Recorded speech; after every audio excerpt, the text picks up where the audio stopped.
ये WHO को नहीं पता, ना अमेरिका ना लंदन ना जर्मन को। उसकी वजाहत मैं करूंगा जब भी करूंगा, या मैंने जो अपने चंद लोग हैं उनको की हुई है।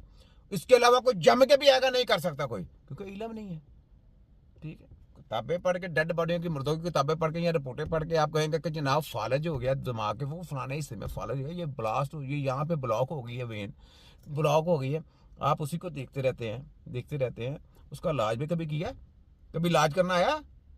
आपने कुर्सी छोड़ के ना भाग जाना जब इलाज करने की बारी आनी है। समझे? आए आएंगे उनको राइट साइड का फालिज होता है, तो हम आमतौर पर राइट हैंडेड होते हैं, तो इसलिए एक तो राइट हैंड काम करना छोड़ देगा, स्पीच भी इफेक्ट हो सकती है। यानी वो लोग जिनको फालिज हो राइट साइड का, मुमकिन है कि उनकी स्पीच भी खराब हो जाए, और स्पीच अगर खराब होगी तो जाहिर आपकी डिसेबिलिटी डबल हो गई, और इसे हम एफेजिया कहते हैं। और अगर थोड़ी बहुत ये कम खराब हुई हो तो हम डिस्फेजिया कहते हैं। सो ये दो चीजें हो गई। तीसरी चीज, हमारे यहाँ अक्सर बच्चों, अगर उसकी स्पीच थेरेपी भी डिस्टर्ब हो गई, कोई पता है कि कैसे करना है उसको इलाज? कोई पता, कुछ जम के है कोई मेडिकल का डॉक्टर, उसको कैसे करना है? स्पीच भी उसकी खराब, मुंह ऐसे लकवा भी हो गया, कुछ जम के है ना कोई मेडिकल का कोई बंदा, कि कैसे करना सही, पता है आपको? नहीं। यहाँ पे पास गूंगे तो बस वो रिपोर्टें जो इन्होंने पेशरों को देखी हुई ना, वो ही जनाब साहब के सामने रटी जा रहे हैं, वो ऐसे ऐसे। और जनाब अपने इलाज करवाना है, ये सारी बकार बातें हैं, ये बकार बातें हैं। सामने पेशेंट है, उसका इलाज करना है, ये बकार बातें कर रहे हैं। इनका सिस्टम के साथ तल्लुक ही नहीं है। वो तो नजर आ रहा है कि उसका ये सारा कुछ ऑलरेडी, जो इलाज करने वाला जो बंदा होता है ना, उसको सारा कुछ नजर आ रहा है। ना उसको तुम्हारी रिपोर्टों की जरूरत है, ना कोई फलाना, ना सिटी स्कैन, ना फलाना, ना टमकाना, ना कोई गल, ना कोई बात, ना किसी किस्म के खून की रिपोर्ट, किसी चीज की कोई जरूरत नहीं है। यहाँ पे इलाज चाहिए, तो आपकी मशीनें तो कचरे में फेंक दी, आपकी स्टडी कचरे में फेंक दी। आपको तो पता ही कोई नहीं उसका कहाँ से शुरू करना है, कैसे शुरू करना है, क्या करना है, आगे क्या है, अगली स्टेज, उसके बाद रिपोर्ट, कैसे लेके जाना है, कैसे ऐसे उठाना है, कैसे करना है। ये कोई फिजियो का काम है? ये किसी डॉक्टर का काम है? ये किसी सर्जन का काम है? ये किसी WHO का काम है? ये किसी शैतान के पास इल्म आएगा? छोटा हकीम। अच्छा आगे हैं, मेरा ख्याल है जमील अख्तर साहब को रात को फिर नींद नहीं आनी। आ जाए। बच्चों के अंदर ये मशहूर है कि जी चूंकि बच्चा जो था उसको बुखार था तो उसको ठंडे पानी से नहला दिया तो उसके बाद फालिज हो गया उसको, तो ऐसा ऐसा हरगिज़ नहीं होता।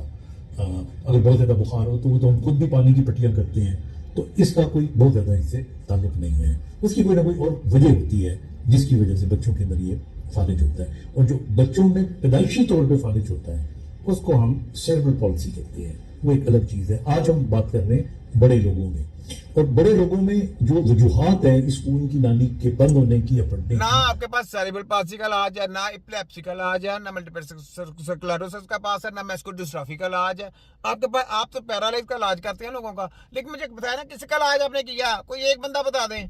सारी कंप्लेनें मेरे पास है, सारी कंप्लेनें, किसी एक बंदे का इलाज है वर्ल्ड का, अमेरिका लंदन जर्मन वाले, उनके पास भी इलाज कोई नहीं।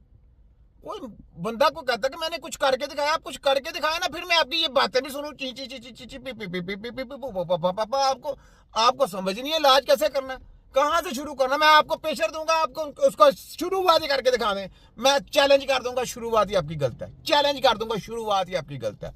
चैलेंज करूंगा पूरे वर्ल्ड के डॉक्टरों को, शुरुआत ही इनकी गलत है। तो जब आप शुरुआत ही स्टार्ट ही आपकी गलत होगी तो आप किसी का इलाज कैसे करेंगे? ये कैसी बात है? देखने कैसी बात है कि जहां से आपने शुरुआत करना, मैंने चैलेंज कर देना पूरी दुनिया का, सर्च करो पूरी दुनिया को कि जहां से आपने शुरुआत करनी है, मैंने वहीं पे कहना, मैंने कहा चैलेंज है मेरा, ये इलाज नहीं कर सकते, इनको कुछ नहीं पता।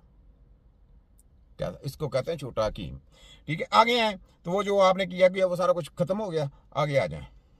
दे आर मोर वनरेबल, क्योंकि उनकी जो आर्टरीज होती हैं, वेसल्स, उनको एक खास लेवल पे आदत उनकी हो जाती है स्ट्रेच होने की, क्योंकि आप मेडिसिन ले रहे होते हो, तो उन पे जब आप दवाइयाँ छोड़ते हो तो बहुत ज़्यादा एक किस्म का बाजू में रिबाउंड इफेक्ट होता है उनके ऊपर, तो that could be one of the factors. And then of course healthy lifestyle नहीं है, अगर आपका नींद ठीक नहीं है, तो ये सारे के सारे पॉजिटिव फैक्टर्स होते हैं। अब अगला क्वेश्चन आता है कि अगर फालिज हो जाता है तो फिर क्या किया जा सकता है? जाहिर है कि जब फालिज हो जाता है, the first thing that you do is आपको हॉस्पिटल जाना पड़ता है। आप इमरजेंसी जो उस वक्त काम है सारे के सारे, मतलब उसके वाइटल्स कंट्रोल करने होते हैं, उसकी जो लाइंस होती है, आईवी लाइंस करनी होती हैं, ये सारी चीजें फिर देखना पड़ता है। क्या चैलेंज है मेरा, सब कुछ रॉन्ग है। चैलेंज है मेरा, सब कुछ रॉन्ग, कुछ नहीं पता है, चले आ जाए। उसको स्ट्रोक हुआ है या उसको हेमरेज हुई है, हमारे यहाँ मैं आपको बता दूं कि स्ट्रोक के जो पेशेंट्स हैं, अगर 4 घंटे के अंदर अंदर वो हॉस्पिटल किसी भी बड़े अच्छे हॉस्पिटल में चले जाएं, कहता है 4 घंटे, मेरा चैलेंज है उसी टाइम चले जाएं, 5 मिनट में चले जाएं। मेरा चैलेंज है नहीं, 4 घंटे में आपके साथ बेड़ा गर्क कर देंगे ये। 4 घंटे में आपके अंदर इन्होंने ऐसे ऐसे बरूद मार दिया, क्योंकि उनको समझ नहीं। मैं कहता 5 मिनट में चले जाएं, 4 मिनट में चले जाएं, उसी टाइम चले जाएं। चैलेंज है मेरा, नहीं कर सकते। कैसा ये छोटा हकीम है, डॉक्टर भी लगता है। और ये सारे जो जितने लॉलीपॉप आपने दिए ना, तो 2 घंटे में आ जाए। वो पहले 2 घंटे कहते थे, मैंने कहा 2 घंटे में तो पता ट्रैफिक में फंसा रहता है। फिर इन्होंने कहा 3 घंटे कर दो, अब इन्होंने 4 घंटे कह दिए। वो 4 घंटे में कहता उसी टाइम चले जाओ। आज परेशान हो ना, ये तो हमारी यहाँ भी